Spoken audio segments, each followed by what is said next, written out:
अस्सलाम वालेकुम जी। हमारे पास कल तक हम लोगों ने जो पढ़ा था वो हम लोगों ने पढ़ लिया था इलास्टिसिटी। ठीक है, आज हम लोगों ने पढ़ना है हुक्स लॉ एंड कोशिश करेंगे साथ ही हम लोग यंग्स मॉडुलस भी पढ़ें और चैप्टर को कंप्लीट कर रहे हैं। तो उसके लिए हम लोगों को जो है वो बुक की तरफ मूव करना पड़ेगा। बुक हमारे पास है, ये हमारे पास बुक आ गई सामने।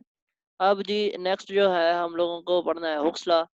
अब चलिए क्या है, कहते हैं जी कि ये काफ़ी ऑब्ज़र्व किया गया कि जब भी किसी चीज़ की लेंथ, शेप या वॉल्यूम चेंज होता है, वो डिपेंड करता है स्ट्रेस के ऊपर कि कितनी स्ट्रेस किसी बॉडी में आती है। उसी से रेलेवेंट हुक्स लॉ है। हुक्स लॉ बेसिकली ये कहता है the strain produce in a body by the stress.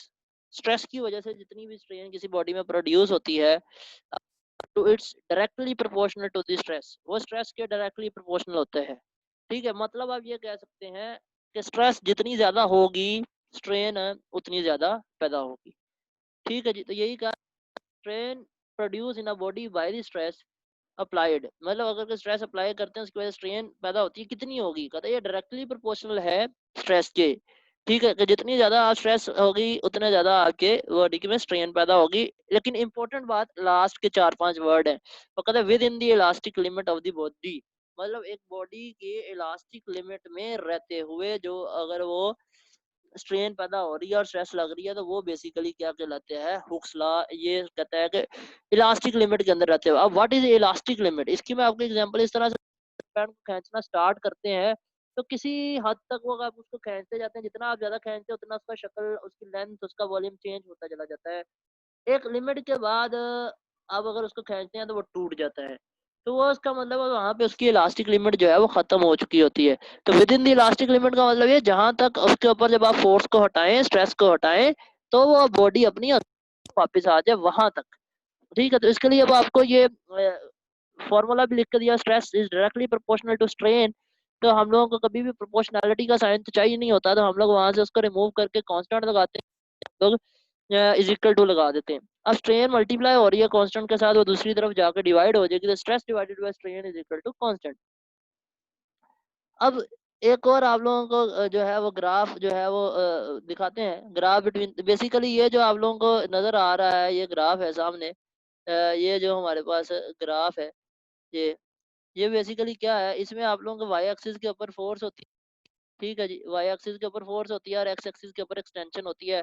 इसको आप कह सकते हैं कि वाई एक्सिस पे आपकी स्ट्रेस होती है और एक्स एक्सिस पे आपकी स्ट्रेन होती है। एक लिमिट है, देखें जी, एक लाइन जो है रेड लाइन बढ़ती जा रही है, जैसे जैसे फोर्स बढ़ रही है वैसे वैसे आपका जो है वो स्ट्रेस बढ़ रही है, वैसे वैसे आपकी स्ट्रेन भी बढ़ती जा रही है। एक लिमिट आती है, ये जहाँ पे ब्लू आपको आ रहा है, इलास्टिक लिमिट लिखा हुआ नजर आ रहा है, यहाँ तक इलास्टिक लिमिट है। जैसे ही उससे आगे जाते हैं तो इसकी इलास्टिक लिमिट खत्म हो जाती है। इसका मतलब ये है कि जब आप ये ब्लू एरो से आगे जाएंगे और आप स्ट्रेस को हटाएंगे या फोर्स को हटाएंगे, तो वो अपनी वापस ओरिजिनल पोजीशन में नहीं आएगा, वापस अपनी ओरिजिनल पोजीशन में नहीं आएगा। तो ये इसकी इलास्टिक लिमिट है। हुक्स लॉ जो होता है, आप स्प्रिंग को भी है ना, एक स्प्रिंग को खींचते हैं किसी एक हद तक, आप जब उसके ऊपर से फोर्स हटाते हैं वो वापस अपनी ओरिजिनल पोजीशन में आ जाता है। लेकिन अगर एक खास पॉइंट आता है उसके बाद जब वो खींचते हैं तो वो सीधा हो जाता है। ठीक है, तो वो मतलब वो वापस अपनी असल पोजीशन पे वापस जाता। तो हुक्स लॉ जो होता है एप्लीकेबल है हर किस्म के, all kind of deformation and all types of matter, solid, liquid, gases, हर एक के ऊपर with in the certain limit. वो लिमिट वो है जो हम लोगों ने बात की कि वो इलास्टिक लिमिट। ठीक है, ये लिमिट हमें बताती है कि कितनी स्ट्रेस कोई भी बॉडी सेफली बियर कर सकती है। ठीक है, the limit tells the maximum stress that can be safely applied on a body without permanent deformation in its length, volume and shape. ठीक है जी, कई दफा होता है जी हम लोग टेबल के ऊपर जो है वो जरूरत से ज्यादा जो है वो सामान रख देते हैं, तो वो क्या होता है, वो पहले तो बेचारा बियर करने की कोशिश करता है, उसमें डेफॉर्मेशन आना शुरू होती है, हल्की हल्की हल्की, जैसे आप उठाते हैं तो वो स्ट्रेट हो जाता है। लेकिन जब वो उसके बियर करने से ज्यादा आप लोड उसके ऊपर डाल देते हैं तो वो टूट जाता है, वॉल्यूम भी चेंज, शेप भी चेंज हो जाती है। तो ये हम लोगों को ये लिमिट ये बताती है कि आप लोगों ने मैक्सिमम कितना लोड किसी भी बॉडी के ऊपर अप्लाई कर सकते हैं, जिसकी वजह से उसकी परमानेंट डेफॉर्मेशन ना हो, मतलब उसकी जो शक्ल है उसकी जो वॉल्यूम है वो चेंज ना हो। In other words, it is a limit within which a body recovers its original length, shape and volume after the deforming force is removed। वही बात है कि ये एक ऐसी लिमिट है, ये एक ऐसी स्टेट है, ये एक ऐसा पॉइंट है जिस आने से पहले-पहले अगर आप उस बॉडी के ऊपर कोई भी फ़ोर्स लगाते हैं तो उसमें चेंज तो आएगा, लेकिन जैसे ही आप फ़ोर्स उसके आप रिमूव करते हैं तो वो अपनी ओरिजिनल पोज़ीशन में वापस आ जाएगा। ठीक है? ये क्या कहता है, when a stress crossed this limit, ठीक है?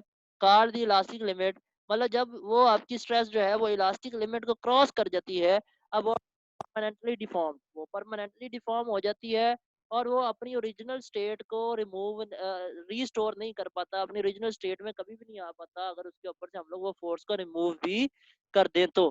ठीक है? तो वो बेसिकली आगे जाके एक वक़्त आता है, वो ब्रेकिंग पॉइंट पे भी पहुँच जाता है। स्प्रिंग को आप खींचते जाएँ, खींचते जाएँ, खींचते जाएँ, एक टाइम होता है जहाँ तक वो अपनी अगर आप फ़ोर्स को छोड़े में वापस आ जाएगा। लेकिन उस पॉइंट के बाद वो जो आपका स्प्रिंग होता है वो उस पहले वाली पोज़ीशन में वापस तो नहीं जाता, लेकिन आप उसको और फ़ोर्स लगाते जाएँगे तो किसी एक पॉइंट पे आके टूट जाएगा। ठीक है जी। ये जो था हमारा आज का टॉपिक था, जिसका नाम था हमारे पास हुक्सला हुक्सला आप लोगों ने पढ़ना है इंशाल्लाह। यंग्स मॉडुलस जो है वो हम लोग नेक्स्ट क्लास में, कोई भी प्रॉब्लम हो तो आप मेरे से पूछ सकते हैं।